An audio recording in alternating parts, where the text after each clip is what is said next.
Mesdames, Messieurs, de graves attentats ont frappé en plusieurs lieux la capitale belge ce matin, rappelant le niveau de menace terroriste extrêmement élevé auquel nous devons faire face tous ensemble. Nos pensées en ces instants vont naturellement aux victimes, à leurs familles, à leurs proches, ainsi qu'à l'ensemble des autorités belges auxquelles nous réaffirmons toute notre solidarité dans cette terrible épreuve. À la demande du président de la République et du Premier ministre, nous venons de faire le point sur notre dispositif de sécurité en place aux frontières, mais aussi dans les infrastructures de transport. Nous n'avions pas attendu cette nouvelle attaque pour rehausser, comme vous le savez, notre niveau de protection, puisque je rappelle que des contrôles aux frontières ont été rétablis dès le 13 novembre au soir et qu'ils n'ont pas cessé depuis.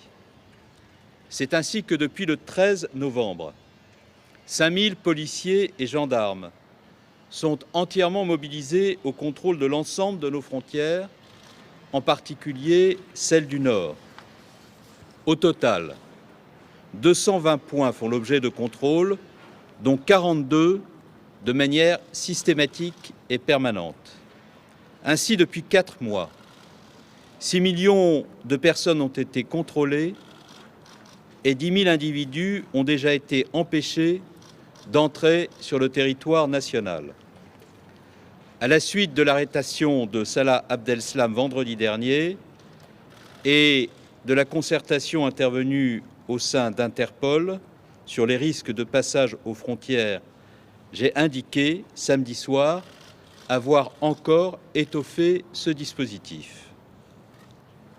Par ailleurs, ce matin, dès les attaques de Bruxelles connues, j'ai décidé de déployer 1600 policiers et gendarmes supplémentaires en différents points du territoire, à la fois sur les contrôles aux frontières, mais également dans les infrastructures de transport aérien, maritime et ferroviaire.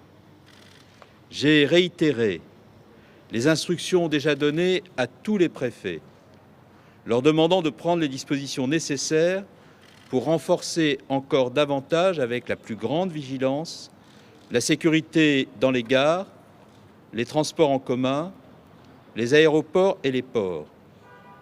C'est le cas notamment en Île-de-France, où le préfet de police, sur mes instructions, a d'ores et déjà déployé 400 policiers et gendarmes supplémentaires, en particulier sur les plateformes aéroportuaires de Roissy et d'Orly, dans le métro, dans les principales gares, dans les espaces publics et dans les zones réservées.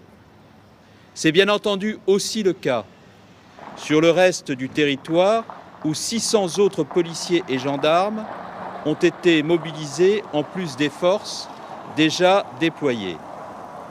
Par ailleurs, des mesures de 4 ordres ont été décidées dans les transports en commun.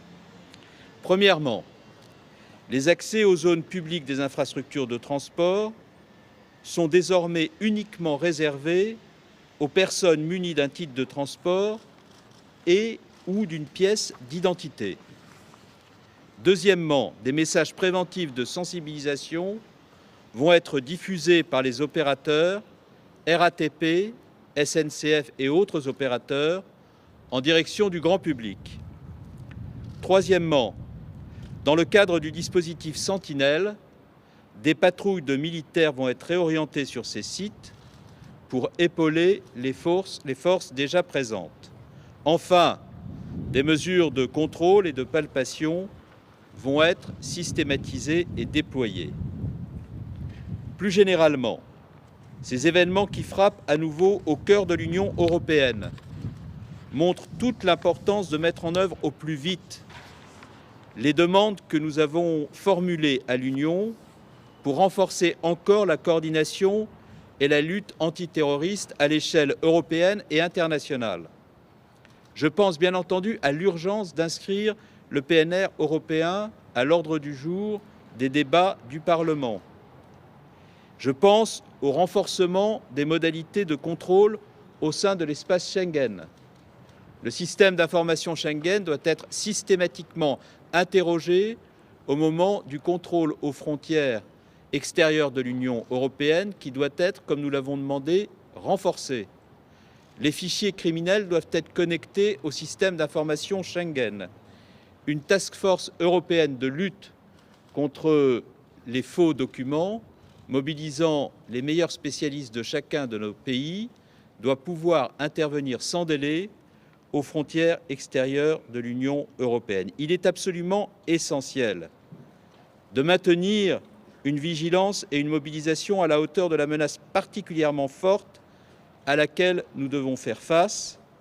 C'est avec sang-froid, lucidité, réactivité que nous devons agir sur tous les sujets, ceux que je viens d'invoquer concernant les coopérations au sein de l'Union européenne, mais d'autres qui mobilisent nos pays et l'Union européenne ensemble.